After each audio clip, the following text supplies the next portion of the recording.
What's happening, sports fans? How you doing? I am Kendrick, the sports guy. Good day to you. And the NBA trade deadline has came and went during a flurry of moves that went down on Wednesday night. We're going to talk about those and update you on some others. Make sure you smash that like button, smash that follow button, and subscribe to the channels if you have not already done so. So let's jump right into this. The Indiana Pacers traded James Wiseman and cash to the Toronto Raptors. That happened right at the deadline time, 3 o'clock p.m. Eastern Standard Time.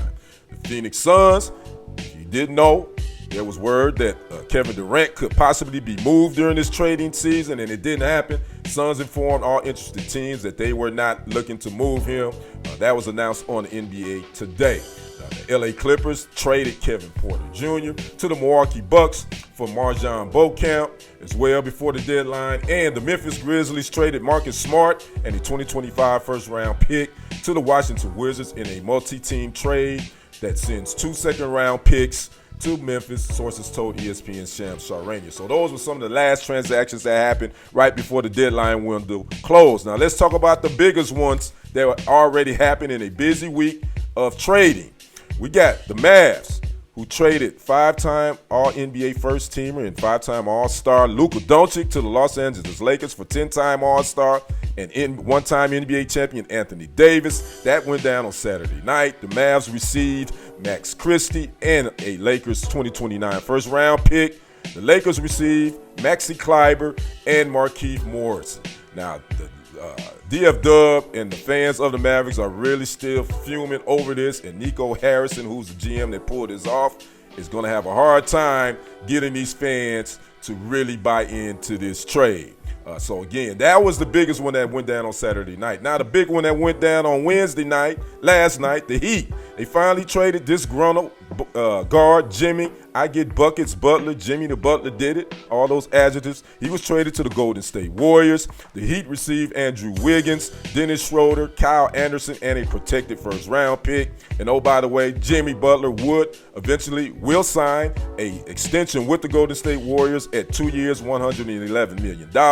That was the big issue from the beginning of why he wanted out, according to reports. The Heat was not planning on signing him to that extension. And oh, by the way, Dennis Schroeder, not only was he traded to the Heat, he was eventually traded to the Jazz, then eventually traded to the Pistons. So Dennis Schroeder is not really packing bags in one place, but eventually he's going to end up with the Pistons. Now, the other big trade that went down a couple of nights ago, the Sacramento Kings traded De'Aaron Fox to the San Antonio Spurs. In a 3-team trade, the Kings received Zach LaVine from the Bulls. The Spurs also acquired Jordan McLaughlin. The Kings also got 3 future first-round picks and 3 future second-round picks. The Bulls received Zach Collins, Trey Jones, Kevin Huerter, and a 2025 first-round pick. That was one of the top big names that was moved in this busy trading season. Now, another one that went down last night, a big one, out of the NO, the Pelicans traded Brandon Ingram to the Toronto Raptors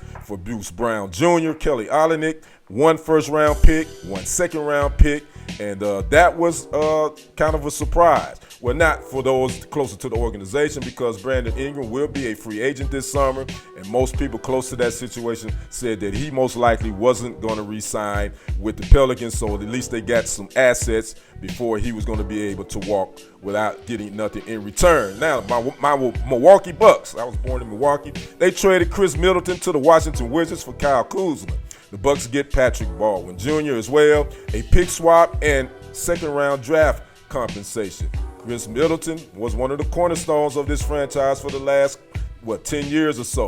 He helped this team win a championship back in 2021. And the Bucks are going to miss his leadership. But the last couple of years, he's been injured quite a bit. So now Kyle Kuzma, plug him in. What would that threesome look like with Giannis Antetokounmpo, and Damian Lillard? So we're going to see if Kyle Kuzma could add something to this Bucks team. And, speaking of the Wizards, Chris Middleton's going to need some prayers, because the Wizards are one of the worst teams right now in the NBA. Now, some other trades that happened that a lot of people didn't talk about. The Mavs traded Quentin Grimes to the Philadelphia 76ers for Caleb Martin. The Clippers traded P.J. Tucker and Mo Bamba to the Utah Jazz for Drew Eubanks and Patty Mills, second-round pick and cash. And oh, by the way, P.J. Tucker has already been traded.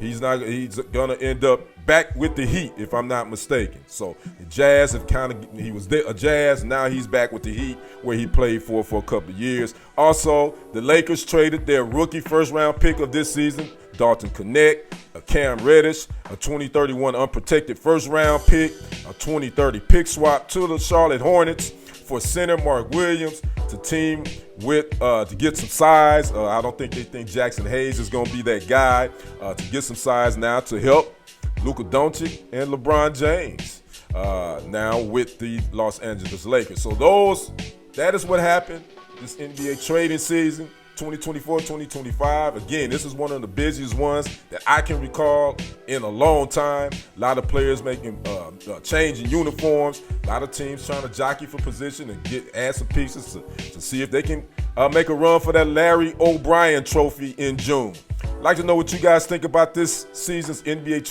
trade deadline. Who was the winners? Who was the losers? Talk to me in the comments. I'm Kendrick, the sports guy. We will see you on the other side and on the next report. I am out. Peace.